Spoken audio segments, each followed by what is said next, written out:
How's it going, BTA Rising Juniors? It's me, Mr. Franklin, and my first recorded PowerPoint lecture. So I hope you all enjoy this. Today I'm going to talk about, was the Renaissance a thing?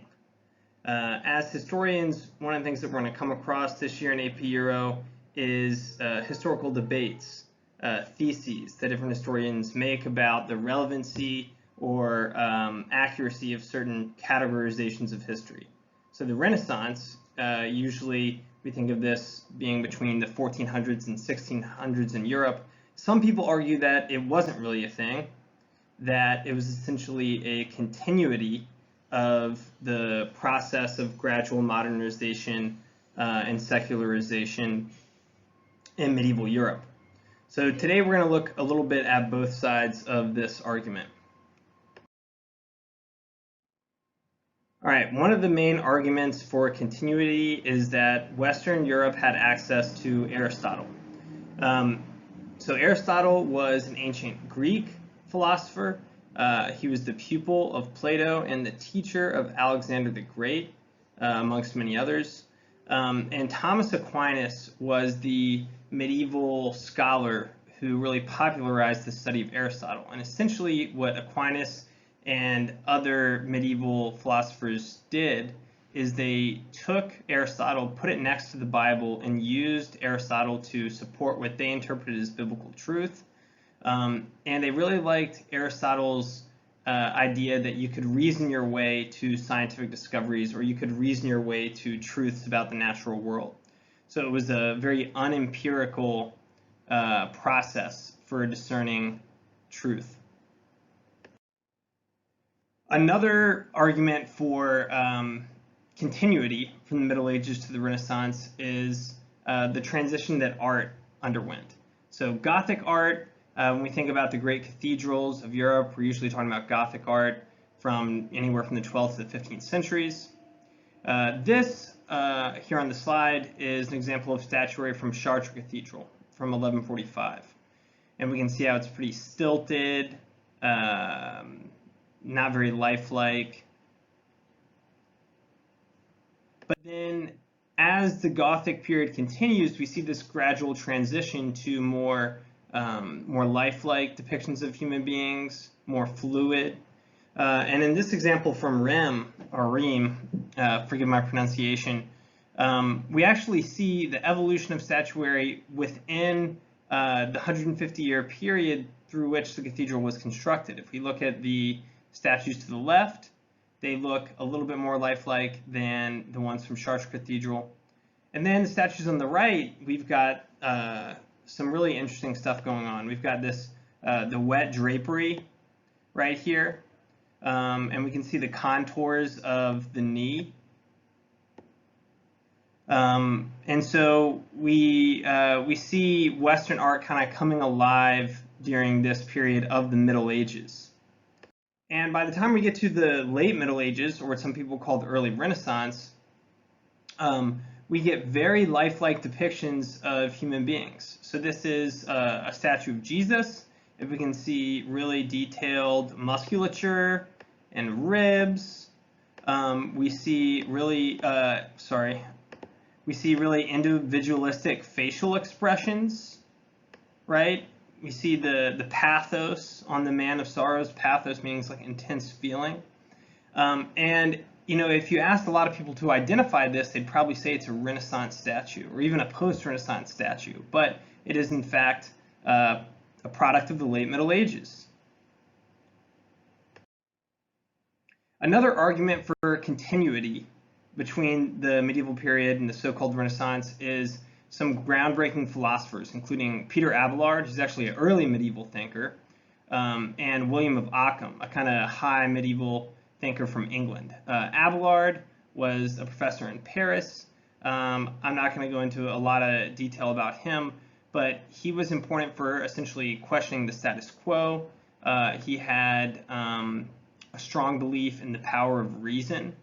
And he's really one of the foundational scholastic thinkers, and he does a lot to shape the scholastic philosophical movement in the Middle Ages. William of Ockham is even more important than Abelard, especially since a lot of his thought has trickled over into popular culture today. He is sometimes known as the father of nominalism, which is essentially the idea that there are no universal things, there are just individual instances of things. And any conception we have of a universal is just a projection of our mind. It's not based in reality.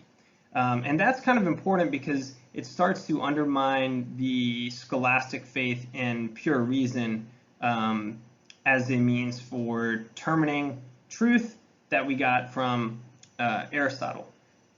William of Ockham's most famous contribution to popular culture and popular philosophy is Occam's razor.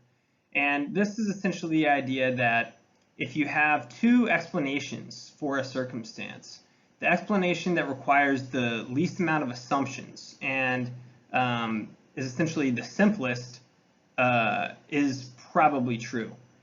So one example of this could be I did laundry in the basement and the laundry is gone when I go down to get it. And I could assume that there's a laundry thief, or I could assume that my wife has already gone and picked up the laundry for me. Now, to assume that someone would steal my laundry would take some motives. It would take some strange behavior from fellow tenants in my apartment building, but it would be more simple to assume that my wife took the laundry and just helped me out doing the chores. Maybe not the best example, but I'm sure you could come up with your own example of applying Occam's razor to deduce the reality of a situation. An interesting case I would just want to spend a minute on is John Bradmore. Now, he's interesting because he's a doctor, a surgeon from the late medieval period who was really far ahead of his time. And some of y'all maybe remember Henry V from Shakespeare. Well, he was a real person.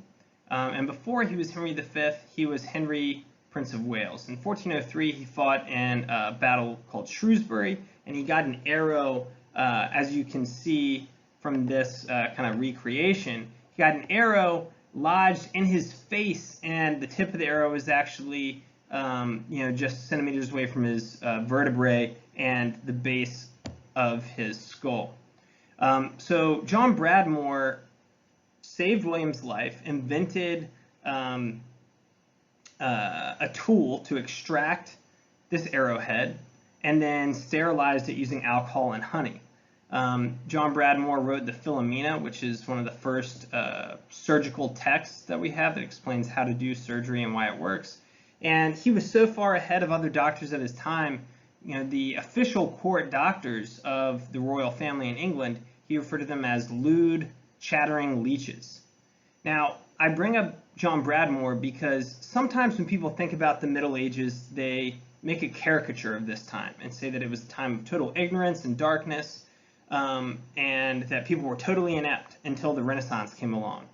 And that's not really fair. And it's that mischaracterization of the Middle Ages that sometimes leads to an equally kind of insubstantial argument that the Renaissance really didn't happen at all, right? So the impact of the Renaissance can get exaggerated in both directions.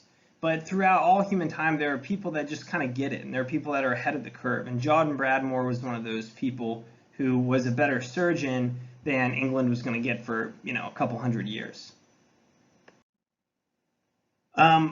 So now moving on to arguments that the Renaissance was in fact a thing.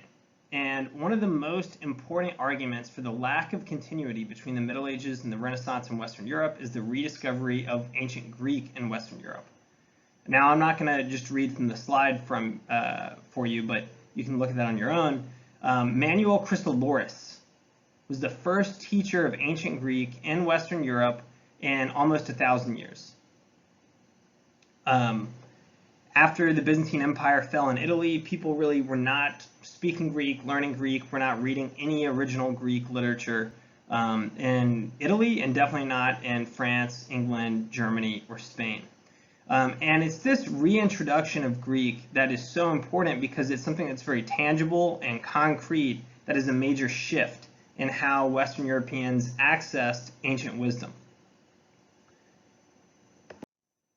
And along with this reintroduction of ancient Greek is the reintroduction of Plato's Republic. This had an influence on many important Western thinkers, including Thomas More and perhaps Castiglione in his book of the Courtier. And this is all because of the contributions of Cosimo de' Medici, who imported a Byzantine scholar, Zosimus Plato, in 1438 to Florence. And this is the beginning of the establishment of the Platonic Academy in Florence. And so one of the things that we see in the Renaissance is Plato replacing Aristotle as the most popular ancient philosopher in Western Europe. And more broadly speaking, when we talk about argument for lack of continuity, is the break with scholasticism and the rise of empiricism during the Renaissance and the subsequent scientific revolution. And the scientific revolution that really gets popping off in the 1500s and 1600s is essentially an extension of the Renaissance in a lot of ways.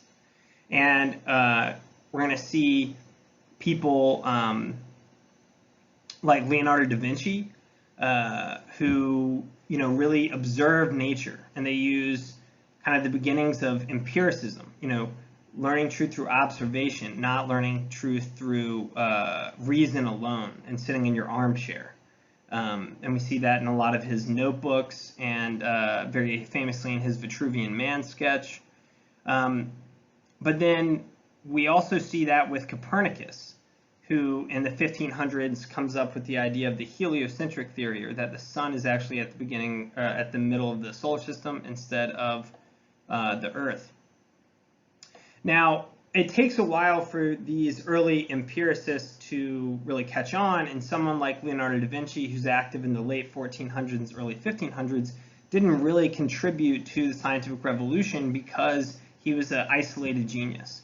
But as we move forward in the Renaissance, people like Sir Francis Bacon and then later René Descartes, and by this time we're starting to kind of fuse into what we're going to call the Enlightenment, we see the popularization of empiricism, and it really replaces scholasticism and the belief in pure reason, or the belief in reason combined with scripture to determine truth.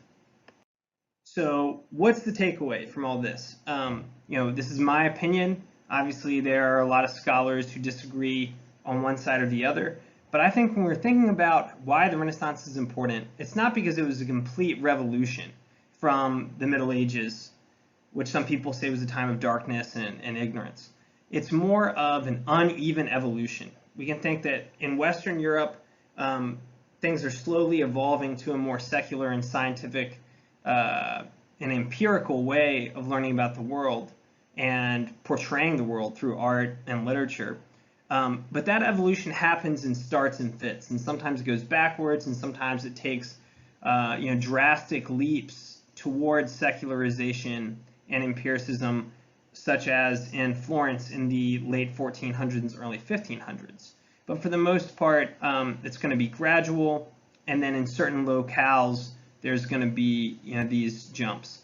Thank you for watching this video, and I hope you enjoyed it, and look forward to discussing it with you in class. See ya.